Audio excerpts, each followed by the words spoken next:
Хайде сме да направим една пломба.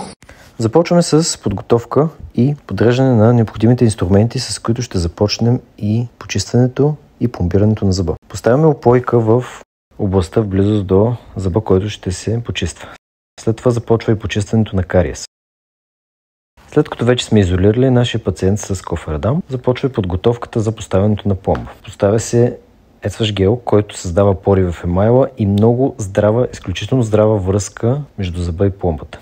След това поставяме бонд, лак, който всъщност е адхезивен и много добре прилепва пломбата към зъба благодарение на този лак, който също така и предпазва зъба от развитие на вторичен кариес. След това започваме с нанасянето на композита, от който всъщност зъба придобива и завършен вид и не образува повече нови кариеси, след като бъде и полиран.